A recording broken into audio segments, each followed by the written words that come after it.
Hero வீட்டை விட்டு வெளியில வந்ததுக்கு பிறகு நம்மளோட ஹீரோயின் அவ பொண்ணு கூப்பிட்டுட்டு ஒரு பொம்மை கடைக்கு வாரா. அந்த குழந்தையோ அம்மா அப்பா குழந்தை இருக்கக்கூடிய ஒரு ஃபேமிலி பொம்மையை வந்து சூஸ் பண்றா. அந்நேரம் பார்த்து நம்மளோட ஹீரோ அவனோட பியான்சியோடையும் போலியா நடிப்பா இல்லையா, அந்த பொண்ணோடைய அந்த இடத்துக்கு வர அந்த பொண்ணும் நம்ம ஹீரோயின் கூட இருப்பா இல்லையா, அவங்க உண்மையான பொண்ணு, அவ கையில இருக்கக்கூடிய பொம்மை தான் எனக்கும் வேணும்னு சொல்றா. கடைக்காரவங்களும் இதுதான் கடைசி பொம்மை, இது தவிர்த்து வேற எதுவுமே இல்ல அப்படின்னு சொல்லிட நம்மளோட ஹீரோவோ ஹீரோயினை பார்த்து உனக்கு எவ்வளவு வேணா பணம் தார, இந்த பொம்மையை என்னுடைய பொண்ணுக்கு கொடுத்துரு அப்படின்னு சொல்லி கேட்டுட்டு இருக்கா. அவ்வளோ வந்து பணம் ஒன்னும் பெரிய பிரச்சனையே கிடையாது, முதல்ல உன்னுடைய பொண்ணு கிட்ட மத்த குழந்தைகிட்ட இருந்து எதையும் பறிக்க கூடாது அப்படின்ற நல்ல பழக்கத்தை சொல்லி கொடு அப்படின்னு சொல்ல அவனும் இந்த பொம்மை வேணாம் பாப்பா வான்னு சொல்லி கூப்பிட கூட நின்றுட்டு இருக்க ஃபியான்சியும் அந்த போலியா நடிப்பா இல்லையா அந்த பொண்ணு கையை காட்ட அவ்வளோ வேகமா போய் அந்த குட்டி பொண்ணு கிட்ட இருக்கக்கூடிய பொம்மையை கீழே தள்ளி விட்டுடா, அதுவோ உடஞ்சிரும். இதை பார்த்துட்டு நம்மளோட ஹீரோவோ வந்து டென்ஷன் ஆயிடும். அவனோட ஃபியான்சியோ நாங்க ஒரு ஃபேமிலியா இருக்கோம் இல்லையா, அதனால எங்களோட குழந்தைக்கும் வந்து ஃபேமிலி பொம்மைனா ரொம்ப பிடிச்சிருக்கு, அது மட்டும் இல்லாம இதை வேணும்னே அவ செய்யல அப்படின்னு சொல்லிட்டு இருக்கா. அது மட்டும் இல்லாம உன் கூட இருக்கக்கூடிய இந்த குட்டி பொண்ணுக்கு தான் அம்மா அப்பா ரெண்டு பேருமே இல்லையே அப்படின்னு சொல்லி நம்மளோட ஹீரோயினோ டென்ஷன் ஆயிரா. அந்த இடத்துக்கு வர நம்ம ஹீரோயினோட பழைய ஃப்ரெண்டோ யார் சொன்னா அவளுக்கு யாரும் இல்லைன்னு சொல்லிட்டு கூடிய சீக்கிரத்திலேயே எனக்கும் ஈட்டனுக்கும் மேரேஜ் ஆக போகுது, அப்படி ஆயிடுச்சுன்னு வச்சுக்கோமே, இவதான் எங்களோட லிட்டில் பிரின்சஸ் அப்படின்னு சொல்லிட்டு இருக்க. நீ பாப்பா நீ என்ன அப்பாவை ஏத்துக்கவே இல்லையா அப்படின்னு சொல்லி கேட்க அந்த குட்டி பொண்ணோ நீங்க என்கிட்ட ரொம்ப நல்ல விதமா நடந்துக்கிறீங்க, அதனால கண்டிப்பா நான் உங்களை அப்பாவா ஏத்துக்கிறேன் அங்கிள் அப்படின்னு சொல்ல நம்மளோட ஹீரோயினை திரும்பி ஹீரோவை பார்த்துட்டு இருக்கா. அவனும் இப்போ உச்சக்கட்ட கோபத்துல நின்றுட்டு இருக்கான். அப்படின்னா ஓகே எங்க என்ன டேடின்னு சொல்லி கூப்பிடு அப்படின்னு சொல்ல அந்த குழந்தையோ டேடி அப்படின்னு சொல்லி கூப்பிடுறா. நான் உங்களுக்காக ஒரு பெரிய டின்னருக்கு ஏற்பாடு பண்ணிருக்கேன், வாங்க போகலாம் அப்படின்னு சொல்லிட்டு அவங்க ரெண்டு பேத்தையும் கூட்டிட்டு போயிட இன்னொரு பக்கம் நம்ம ஹீரோவோட ஃபியான்சியோ பரவாயில்லையே இந்த மாசம் கடைசிலேயே கல்யாணம் பண்ணிக்க போறாங்களாமே, அது மட்டும் இல்லாம அந்த அனாதை பொண்ணுக்கு இவங்க ரெண்டு பேருமே நல்ல அம்மா அப்பாவா இருப்பாங்க, இனிமேல் நீ அந்த பொண்ணை பத்தி யோசிக்கிறதுக்கு எதுவும் இல்லை அப்படின்னு சொல்ல நம்மளோட ஹீரோவோ ஒளியா நடிப்பா இல்லையா அந்த குட்டி பொண்ணுட்டு வந்துட்டு ஏன் பாப்பா நீ வேணும்னே தானே அந்த பொண்ணோட பூமியை கீழே தட்டி விட்டு உடைச்ச அப்படின்னு சொல்ல அந்த பொண்ணு தலை குனிஞ்சு கீழே நின்றுட்டு இருக்கா. அவனோட டென்ஷனா அந்த இடத்த விட்டு கிளம்பிடுறான். இப்ப கரெக்டா அந்த இடத்துக்கு அவனோட அசிஸ்டன்ட் வந்து நிக்கிறான். அவனை பார்த்தோன்னே அந்த குட்டி பொண்ணு போலியா நடிப்பா இல்லையா, அவ வேகமா அவன் கிட்ட போறதுக்கு ட்ரை பண்ண நம்மளோட ஹீரோட ஃபியான்சியோ இங்க பாரு வெளியில போ அப்படின்னு சொல்லிட்டு அந்த பொண்ணை வெளியில துரத்தி விட்டுருவா. அவனை தனியா கூட்டிட்டு போயிட்டு இங்க பாரு இந்த பொண்ணையும் ஒன்னையும் சேர்த்தாப்புல அவன் பார்த்தான்னு வச்சுக்கோமே நிச்சயமா சந்தேகப்படுவான், டிஎன்ஏ டெஸ்ட் மாத்துறதுக்கு எங்களுக்கு உதவி பண்ண காரணமா வச்சுக்கிட்டு எங்க கிட்ட நெருங்குறதுக்கு ட்ரை பண்ணாத, அது மட்டும் இல்லாம நீ என்ன காதலிக்கிறேன் அப்படின்றது எனக்கு நல்லாவே புரியுது, உனக்கு எவ்வளவு பணம் வேணுமோ நான் தரேன், என்ன விட்டுட்டு போயிடு. என்னோட ஒய்ஃப் வந்து இறந்ததுக்கு பிறகு நான் தான் அவனுக்கு ஒய்ஃபா போக போறேன், அது மட்டும் இல்லாம என்னோட பொண்ணுதான் வந்து இளவரசியா இருப்பா, உன் கூட ஒரு நாள் சேர்ந்து இருந்ததுக்காக தான் இந்த குழந்தைய பெத்து வச்சிருக்கேன், மரியாதையா இதோட ஓடி போயிடு அப்படின்னு சொல்லி இது எல்லாத்தையுமே நம்மளோட ஹீரோயின் வந்து அங்க நின்று கேட்டுட்டு இருக்கா. அவனும் அங்க இருந்து கோவமா போய் அங்க இருக்கக்கூடிய ரெஸ்ட் ரூம்ல உனக்காக என்னுடைய பாஸ்கே நான் துரோகம் பண்ணேன், இது எல்லாமே எதுக்காக பண்ணேன், என்னுடைய பொண்ணு வந்து நல்லா இருக்கணும் அப்படின்றதுக்கானிதான், ஆனா நீ என்னை எடுத்துரிஞ்சு பேசிட்டு இருக்கியா அப்படின்னு சொல்லிட்டு இருக்க. கரெக்டா ரெண்டு பேரும் அந்த இடத்துக்கு வந்து அவனை கிட்னாப் பண்ணிட்டு போயிடுறாங்க. அவனை கடத்திட்டு போறவங்களும் ஒரு இடத்துல நின்று குழி தோண்டிட்டு இருக்காங்க. அது மட்டும் இல்லாம போன்ல மேடம் நீங்க சொன்ன மாதிரி அந்த நாயோட கதையை முடிச்சிடுறோம் அப்படின்னு சொல்ல இது எல்லாமே அவன் கார்ல இருந்து கேட்டுட்டு இருக்கான். அடிப்பாவி நீ என்னையே நாயின்னு சொல்றியா, உன்னை என்ன பண்றேன் பாரு அப்படின்னு சொல்லிட்டு கட்டி போட்டிருக்க கட்டெல்லாம் கழட்டிட்டு அந்த இடத்துல இருந்து ஓடி போயிடுறான். நம்மளோட ஹீரோவோ வீட்டுல உட்காந்துட்டு ஹீரோயினோட போட்டோவை பார்த்து ரொம்பவுமே ஃபீல் பண்ணிட்டு இருக்கான். எதுக்காக அந்த குட்டி பொண்ணு அவனை அப்பான்னு கூப்பிடும் போது எனக்கு இவ்வளவு கஷ்டமா இருந்துச்சு, ஃபர்ஸ்ட் டைம் அவன் என்ன அப்பான்னு கூப்பிடும் போது எந்த அளவுக்கு சந்தோஷப்பட்டேனோ அதே அளவுக்கு வலியை இன்னைக்கு நான் ஃபீல் பண்ணேனே அப்படின்னு சொல்லி அந்த இடத்துல உட்காந்துட்டு இருக்க. கரெக்டா அவனோட அம்மா அந்த இடத்துக்கு வந்துடுறாங்க. டி நம்மளுடைய பேத்தியும் அது மட்டும் இல்லாம உன்னுடைய ஃபியான்சியும் காணண்டா அப்படின்னு சொல்ல கரெக்டா அவனுக்கு ஒரு போன் வருது.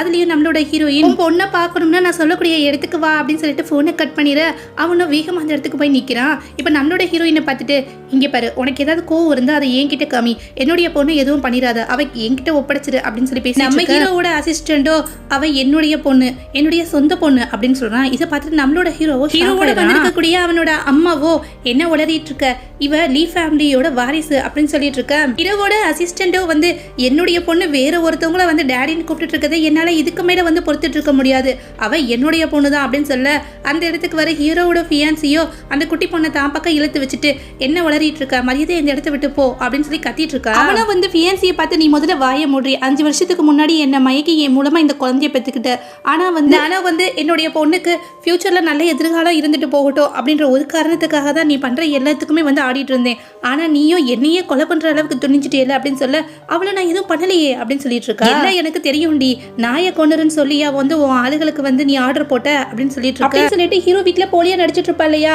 தன்னுடைய பொண்ணு வந்து தான் பக்கம் இழுத்துட்டு இருக்கான். ஆனா ஹீரோவோட ஃபியான்சியோ உனக்கு எவ்வளவு தைரியம் இருக்கணும், என்னுடைய பொண்ணு முதல்ல விடுடா, அது மட்டும் இல்லாம வின்க்கு வந்து உண்மை தெரிகிற மாதிரி எல்லாரும் முன்னாடி இப்படி நடந்துக்கிட்டே அப்படின்னு சொல்லிட்டு கோவப்பட அந்த இடத்துல நின்றுட்டு இருக்க நம்மளோட ஹீரோவோ வந்து எல்லாமே முடிஞ்சு போச்சு, ஆல்ரெடி வந்து உன்னுடைய உண்மையான கலர் என்ன அப்படின்றது எங்களுக்கு தெரிஞ்சிருச்சு அப்படின்னு சொல்லிட்டு அவ கழுத்து பிடிச்சு நடிச்சிட்டு இருக்கான். எத்தனை தடவை உன்னை மன்னிக்கிறது, ஒவ்வொரு தடவையும் எவ்வளவு தப்பு பண்ணிட்டு இருக்க அப்படின்னு சொல்லிட்டு நீ எல்லாம் உயிரோட இருக்கிறதுக்கு தகுதியே இல்லடி அப்படின்னு சொல்லிட்டு கீழே தள்ளி விட்டுறான். ஹீரோவோட அம்மா கிட்ட ஆன்ட்டி என்னை காப்பாத்துங்க அப்படின்னு சொல்லிட்டு போக அவங்களும் வந்து ஓங்கி கண்ணத்திலேயே அரைஞ்சிட்டு உனக்கு எவ்வளவு தைரியம் இருக்கணும், வேற ஒருத்தங்க கூட வந்து ஒரு குழந்தைய பெற்றுட்டு அந்த குழந்தைய கொண்டுட்டு வந்து என் பையனோட குழந்தைன்னு சொல்லி என் குடும்பத்துக்கு வந்து வாரிசாக்க எவ்வளவு சீக்கிரம் முடியுமோ அவ்வளவு சீக்கிரத்துல வந்து என்னுடைய பேத்தி யாருன்னு கண்டுபிடிச்சாகணும் அப்படின்னு சொல்லிட்டு இருக்க நம்மளோட ஹீரோவோ அசிஸ்டண்ட பார்த்து இவ உன்னுடைய பொண்ணுனா உண்மையிலே என்னுடைய பொண்ணு யாரு அப்படின்னு சொல்லி கேட்க அவனும் சார் உங்களுடைய பொண்ணு உங்க பக்கத்துலேயே தான் நிக்கிறா அப்படின்னு சொல்ல நம்மளோட ஹீரோயின் பக்கத்துல நின்றுட்டு இருக்க அந்த குட்டி பொண்ணு பார்க்கறான். அவனோட இதயமும் இப்போ உடைஞ்சு போயிடுது. அந்த குட்டி பொண்ணு முன்னாடி முட்டி போட்டு அப்பா என்ன மன்னிச்சிட்டு தயவு செஞ்சு அப்பா கிட்ட வா அப்படின்னு சொல்லி கேட்க அவன் நீங்க தான் அப்பான்னு கூப்பிடக்கூடாதுன்னு சொல்லியிருக்கீங்களே, நீங்க அப்பா கிடையாது அங்கிள் அப்படின்னு சொல்லி இந்த ஒரு முறை மன்னிச்சிட்டு பாப்பா அப்படின்னு சொல்லி அழுதுட்டு இருக்க. ஆனா அந்த குட்டி பொண்ணு அவங்க கிட்ட வரவே மாட்டேன்றா. நம்ம ஹீரோயின் பின்னாடி போய் ஒளிஞ்சுக்கிறான். தன்னுடைய பொண்ணை இழுத்து கட்டி பிடிச்சுக்கிறான். நான் உன்னுடைய அங்கிள் கிடையாது, நான் தான் உன்னுடைய அப்பா அப்படின்னு சொல்ல இல்ல நீங்க எப்பயுமே என்னை வெறுத்திருக்கீங்க, ஒரு தடவை கூட எனக்கு சப்போர்ட் பண்ணதில்லை அப்படின்னு சொல்லிட்டு இருக்கா அந்த குட்டி பொண்ணு. கரெக்டா அந்த இடத்துக்கு வர நம்ம ஹீரோயினோட பழைய ஃப்ரெண்ட் இருக்கான் இல்லையா, சீமா நீ கிடையாது சென்சியோட அப்பா, அவளுக்கு தான் புதுசா ஒரு அப்பா கிடைச்சிட்டாரே அப்படின்னு சொல்லிட்டு அந்த பொண்ணை வந்து இப்ப தூக்கிக்க அவளோ கண்டிப்பா நீங்க தான் என்னுடைய அப்பா, நீங்க தான் என்கிட்ட நல்ல விதமா நடந்துக்கிறீங்க அப்படின்னு சொல்லிடுற. அவனும் அந்த குட்டி பொண்ணை தூக்கிட்டு போயிடுறான். நம்ம ஹீரோவோட அம்மாவோ என்னடா பார்த்துட்டு இருக்க, போய் குழந்தைய தூக்கிட்டு வா அப்படின்னு சொல்ல அவனும் வேகமா ஓடுறான். கார்ல உட்காந்துட்டு இருக்க தன் குட்டி பொண்ணு கிட்ட தயவு செஞ்சு அப்பாவை மன்னிச்சிடு, அப்பா கிட்ட வந்துரு அப்படின்னு சொல்லி கத்திக்கிட்டே கார் பின்னாடியே ஓடிட்டு இருக்கான். ஆனா நம்மளோட ஹீரோயினும் அதை கண்டுக்காம அங்க இருந்து கிளம்பிடுறா. இப்ப நம்மளோட ஹீரோயினுக்கு நம்ம ஹீரோவோட ஃபியான்சி கிட்ட இருந்து ஒரு ஃபோன் கால் வருது, நான் உன்னை பார்க்கணும்னு ஆசைப்படுறேன் அப்படின்னு சொல்லிட்டு.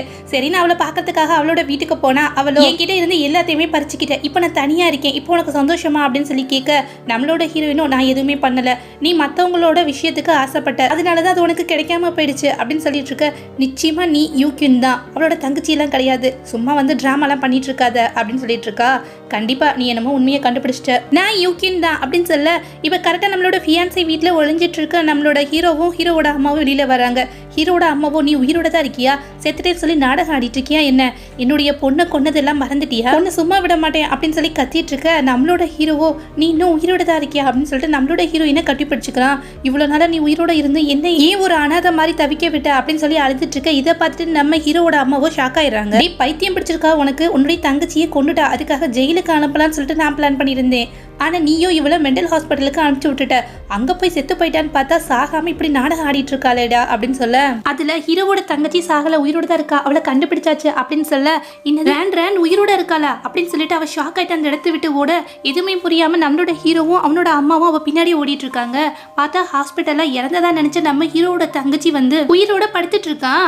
நம்மளோட ஹீரோயினும் வேகமா ஓடி போய் சாரி அன்னைக்கு மட்டும் வந்து வெட்டிங் ட்ரெஸ் எடுக்கிறதுக்காக நான் உன் கூட வந்திருந்தேன்னு வச்சுக்கோமே, நிச்சயமா நீ காணாம போயிருக்க மாட்டேன் அப்படின்னு சொல்லிட்டு ஃபீல் பண்ணிட்டு இருக்க. நம்ம ஹீரோவோட அம்மாவோ அவளை பிடிச்சு தள்ளி விட்டுறாங்க. கொலகாரி என்னுடைய பொண்ணு கிட்ட போகாதடி போ அப்படின்னு சொல்லி தள்ளி விட அந்த பொண்ணும் இல்ல இவங்க கொலகாரி கிடையாது. ஹீரோவோட ஃபியான்சியோ இதை பார்த்துட்டு ஷாக் ஆகி அந்த இடத்த விட்டு ஓரத்துக்கு ட்ரை பண்ண அந்த பொண்ணும் அதோ அவதான் உண்மையான கொலகாரி அப்படின்னு சொல்ல எல்லாருமே ஷாக் ஆயிட. நம்மளோட ஹீரோவோ அவனோட பாடி கார்டை வச்சு அவளை வந்து பிடிச்சிட்டு வர சொல்றான். அவனோட தங்கச்சியோ என்னை கடத்திட்டு வந்தவன் கிட்ட யாரு உன்னை இந்த மாதிரி எல்லாம் பண்ண சொல்றது அப்படின்னு சொல்லி கேட்டதுக்கு அவனோ வந்து உன்னோட வருங்கால அண்ணின்னு சொன்னான், அதனாலதான் நான் ஈக்வினோட பேரை சொல்லி தயவு செஞ்சு என்னை விட்டுடுன்னு சொன்னேன். அந்த வீடியோ தான் நீங்க பாத்திருப்பீங்க. ஆனா அதுக்கு பிறகு அவனுக்கு ஒரு ஃபோன் கால் வந்துச்சு, அதுல $2 மில்லியன் தான் கொடுத்துருக்கீங்க, மீதி பணத்தை கொடுத்தாதான் அந்த பொண்ணை கொண்டு அவளோட இதயத்தை வந்து நான் உங்களுக்கு கொண்டுட்டு வருவேன் அப்படின்னு சொல்லி அவன் பேசிட்டு இருந்தான். அதுல என்னோட பேரை தான் சொன்னான். அப்பதான் தெரிஞ்சது இவதான் என்ன கடத்திட்டு வர சொன்னா அப்படின்றது. பண பிரச்சனையால அவனும் என்ன கொல்லாம வச்சிருந்தான். எனக்கு ஒரு ஆக்சிடென்ட் ஆனனால கோமா நிலைக்கு போயிட்டேன், என்ன வந்து ஒரு ஹார்பர்ல இருக்கக்கூடிய கப்பல்ல அடைச்சு போட்டு வச்சிருந்தாங்க அப்படின்னு சொல்ல இதான் என்ன சரியான நேரத்துக்கு காப்பாத்தி ஹாஸ்பிட்டல்ல அட்மிட் பண்ணாங்க அப்படின்னு சொல்ல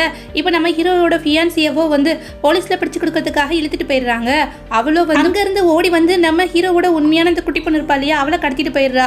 அவளை காப்பாத்துறதுக்காக நம்மளோட ஹீரோ ஹீரோயின் எல்லாரும் விழுந்தடிச்சு ஓட தான் கையில வச்சிருக்கக்கூடிய கத்தி எடுத்து அந்த பொண்ணு குத்துறதுக்காக போவா. நம்மளோட ஹீரோவோ உடல வந்துருவா. என்னுடைய பொண்ணும் ஒய்ஃபும் என்ன விரும்பாத போது நான் மட்டும் இந்த உலகத்துல இருந்து என்ன பிரயோஜனம் அப்படின்னு சொல்லிட்டு மயங்கி விழுந்துற அவனையும் ஹாஸ்பிட்டல் கொண்டுட்டு போறாங்க. நம்ம ஹீரோவோட அம்மாவோ உங்க கல்யாணத்தப்ப என்னுடைய பொண்ணு எடுத்து வீடியோவை பார்த்த உடனேயுமே உனக்கு மனநல பாதிக்கப்பட்டுருச்சு, அந்த மாதிரி சூழ்நிலை என்னுடைய பையன் தான் ராத்திரியும் பகலும் உன் பக்கத்துல இருந்து பாத்துக்கிட்டான், அது மட்டும் இல்லாம அப்ப அப்பா கூட உனக்கு அவன் ப்ரப்போஸ் பண்ணான் தெரியுமா? என் பொண்ணை கொன்னுட்டியே அப்படின்ற கோபத்துல உன்னை போலீஸ்ல பிடிச்சு கொடுக்கறதுக்காக நான் அவங்கள வர சொல்லியிருந்தேன். ஆனா அவனும் உன்னை காப்பாத்துறதுக்காக உன்னை மெண்டல் ஹாஸ்பிட்டல்ல அட்மிட் பண்ணிட்டான். அது மட்டும் இல்லாம இத்தனை வருஷமா அவன் உன்னை மட்டும் தான் நினைச்சிட்டு இருந்தான்னு சொல்ல இப்ப நம்மளோட ஹீரோவை கண்ணை திறந்து பாக்குறான். நம்மளோட ஹீரோயின் அவ இருக்கக்கூடிய ரூம் ஃபுல்லாமே வந்து லாவெண்டர் பூவால அலங்காரம் பண்ணிட்டு இருக்கு. பக்கத்துல அவளுக்கு ஹெல்ப் பண்ணிட்டு இருக்க அந்த குட்டி பொண்ணு.